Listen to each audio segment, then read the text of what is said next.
Good morning, traders. It's Lee here in the Trading Guys. Just thought I'd come on and share publicly two trades we had within our Discord this week so far. Generally, I trade gold 90% of the time scalping. So let's talk about two of the trades we've had over the last 2 days. So yesterday we took a beautiful buy on gold. We got around a 1 to 4 risk to reward trade. And it was our prime setup, the fake out strategy. Now, this setup we teach and execute has around a 95% hit rate. We rarely lose these trades. And I'm just going to give you a quick rundown on what this indication and trade actually is. So it's a specific time this generally happens pre-London when there's basically a lower volume arriving.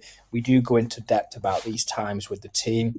But what we look for a close below our zone. I already mapped these zones out for the students and the team pre-London, so everyone knows what we're looking for. We have a close below, and then the next candle closes back above the zone. This is now, we know, a fake out, so we can attack those longs knowing there's a very high probability of price continue to the upside because of that fake out. And we have a specific entry for these. We wait for a break, a close above, and then a retest of this zone, which was once a resistance because we had the break below.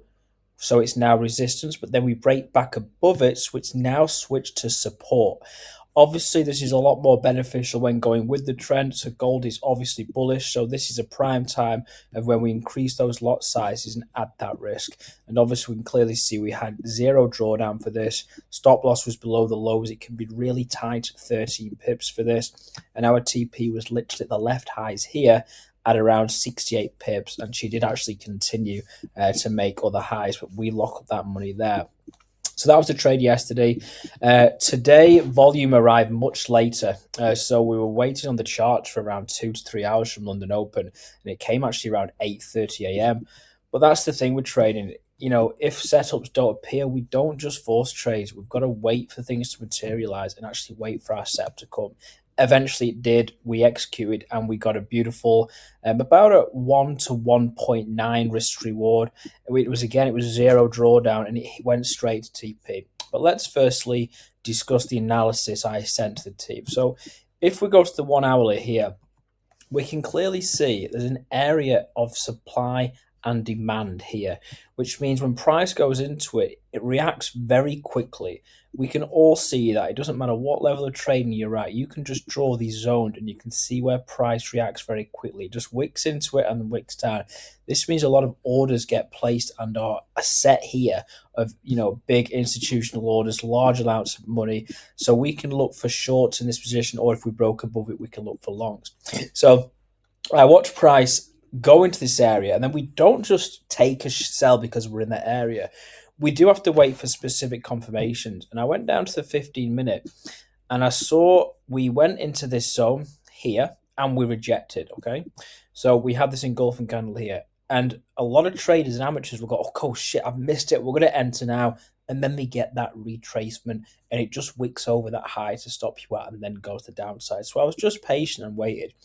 Then I saw a liquidity sweep go back into this area to touch again. And we can even drop down to the 5-minute to see a more accurate sort of double top. And then what I saw on the 15-minute, which was one of our favorite impulse entry candles, was this beautiful hammer candle. And all I did was sent the trade on the break of that low with a stop loss just above that wick.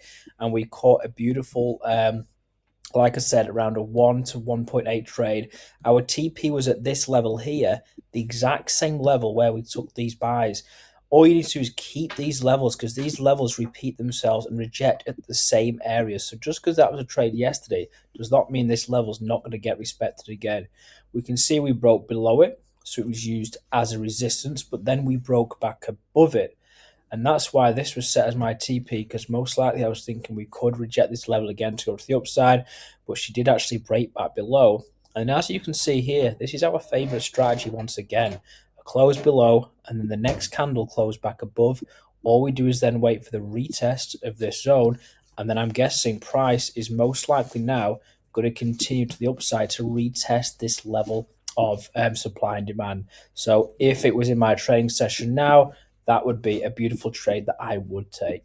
So just a little insight into what we do, Scalping Gold. Hopefully see you guys in the group soon.